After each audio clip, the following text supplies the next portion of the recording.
let's switch this up.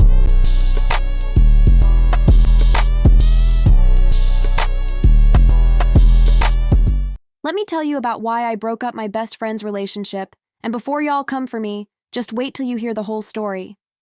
This is about loyalty, betrayal, and sweet, sweet karma. So boom, my best friend, we gonna call her Jasmine, had this boyfriend named Marcus.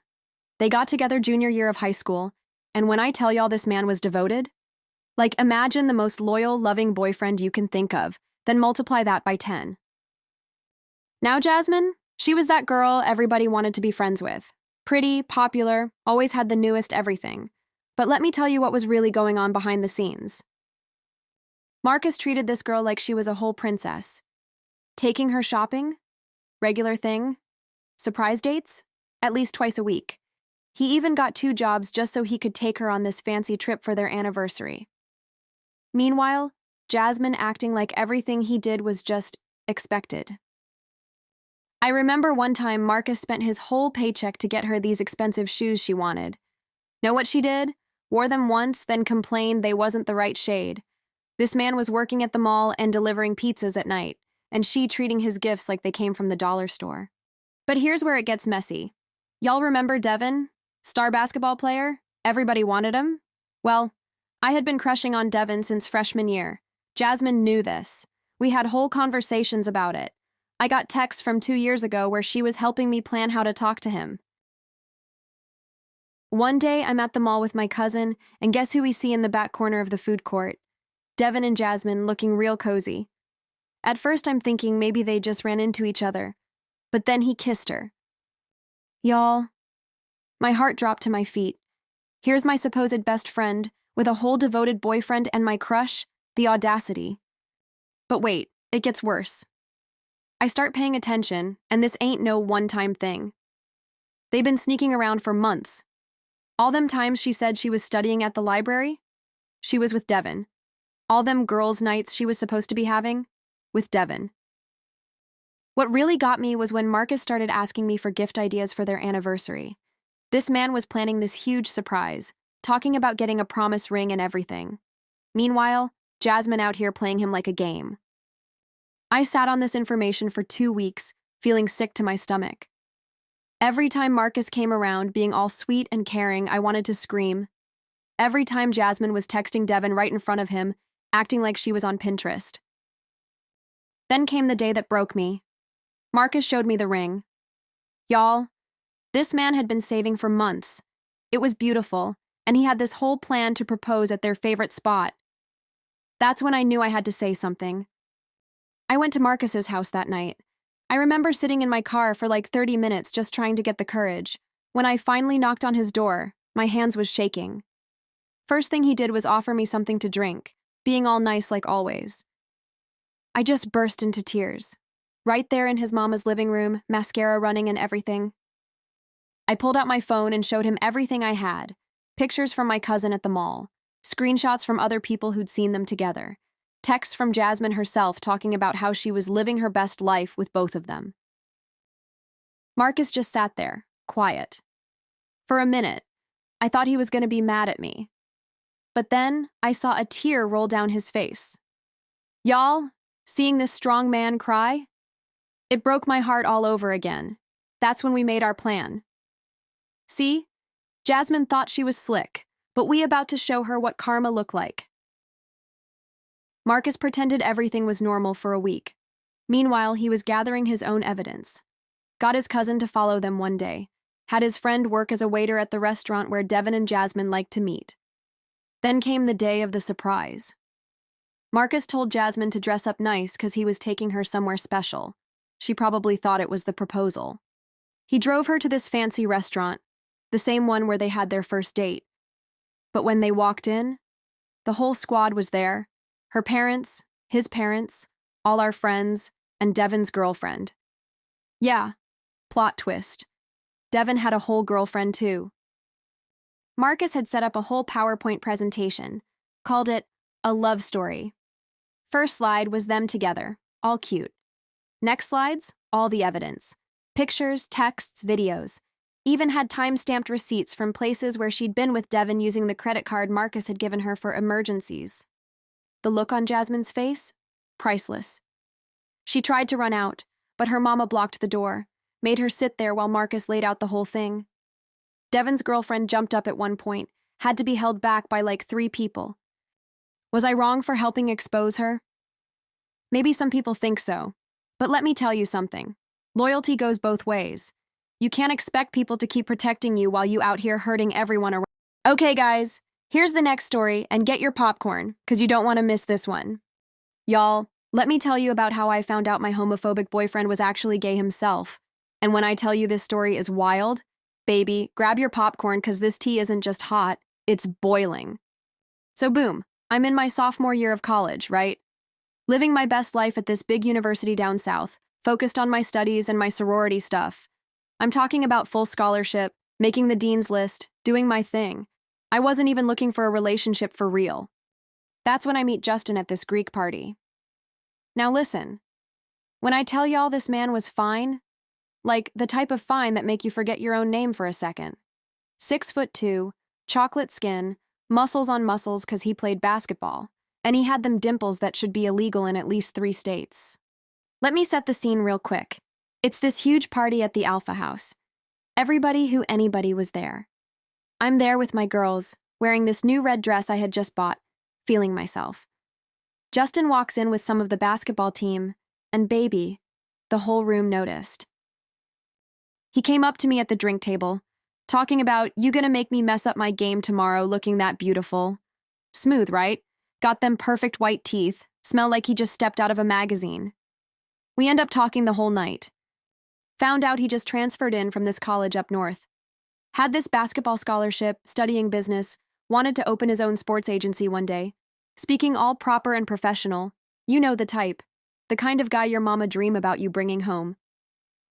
We exchanged numbers that night, and y'all, he ain't even wait 24 hours before calling.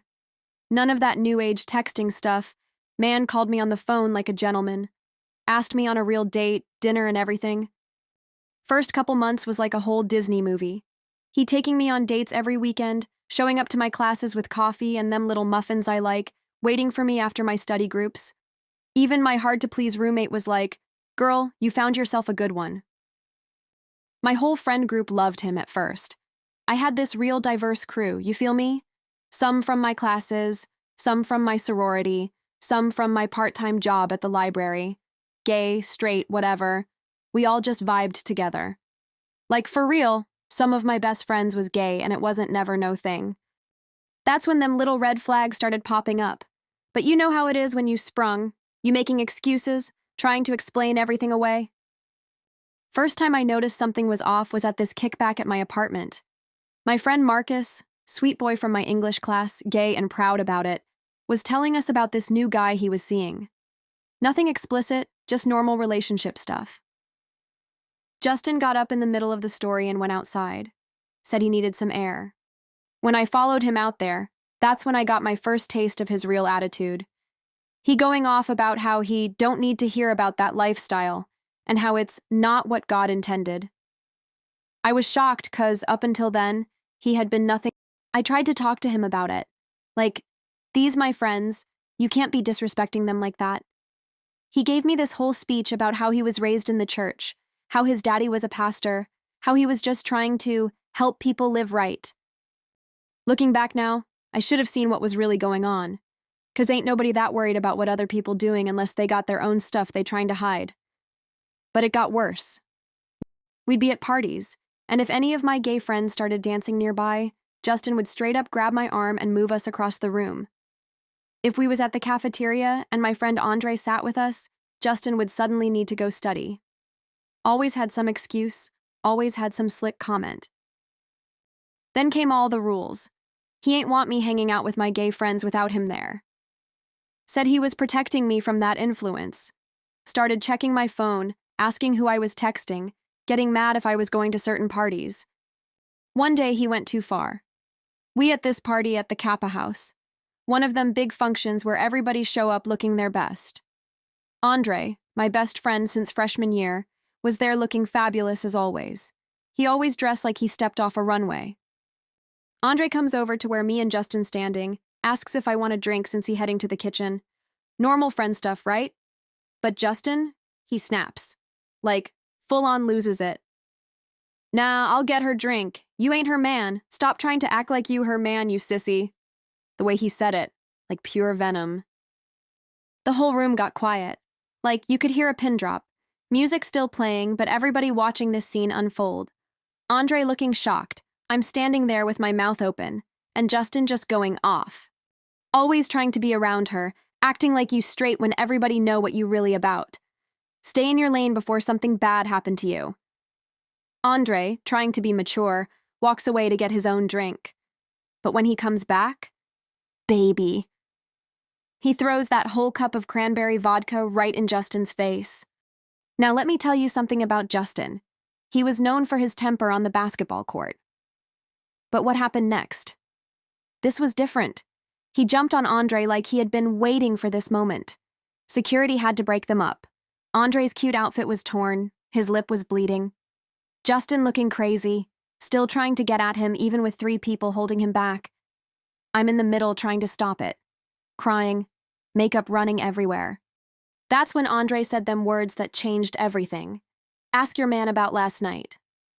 My heart dropped, 'cause Justin told me he was at basketball practice last night. Said coach had them doing extra drills 'cause they lost their last game. In the bathroom, helping Andre clean up, that's when the truth came out. And baby, when I tell you I wasn't ready. Your homophobic boyfriend been coming to my dorm room for months, Andre tells me, pulling out his phone. Every time y'all fight, every time he go on one of his little rants about how being gay is wrong, guess where he end up? I'm thinking Andre playing. Gotta be a joke, right? But then he starts showing me texts, pictures. This man Justin had a whole secret life. But wait, it gets worse. Turn out Andre wasn't the only one. There was Tom from the theater department. Y'all know them theater boys always got the tea. He come forward talking about how Justin been sliding in his DMs for weeks. Then Michael from the gym start talking about their... But the biggest plot twist? That new transfer student, James, who everybody thought was the straightest dude on campus, 'cause he always talking about his girlfriend back home? He come forward with videos, like actual footage of Justin at his apartment. When I finally confronted Justin about everything, he tried to play it cool at first, called everybody liars, said they was making stuff up 'cause they jealous of our relationship, said they trying to push their agenda on him. But baby, them receipts was long. Andre had screenshots of their whole conversation history. We talking late-night texts like, missing you, can't stop thinking about last time, all that. Justin had even sent him pictures. Then Tom from theater pull up with their Snapchat history. Michael got their gym locker room meetup schedule written down. James got them videos. It was like everybody been keeping receipts just waiting for this moment. Y'all won't believe what we found on his phone, though. 'Cause during all this drama, Justin left his phone unlocked on the table when he went to the bathroom. Me and Andre did some quick investigation. I know it's wrong, but at this point I needed answers. This man had a whole secret Instagram account. Different name, different everything. And while he posting Bible verses about living right on his main account, he living his best life on this secret one. Following all them LGBT pages, liking thirst traps, sliding in DMs. But the most messed up part? Found out he was using my pictures on his main Instagram to cover up his secret life. Talking about me and my queen, while he out here living a whole different reality. When all this came out, Justin had a complete breakdown. Right there in the middle of the student center, crying, screaming, talking about how his daddy gonna disown him, how his mama gonna have a heart attack, how the basketball team gonna kick him off. Some people started feeling sorry for him, talking about he struggling with his identity and we should support him. But listen, I understand struggling with who you are. What I don't understand is hurting other people 'cause you can't face yourself. The way everything fell apart after that was wild. Justin stopped coming to classes. Basketball team put him on temporary leave. His church friends stopped talking to him. Even his roommate moved out 'cause he ain't want people thinking they was like that.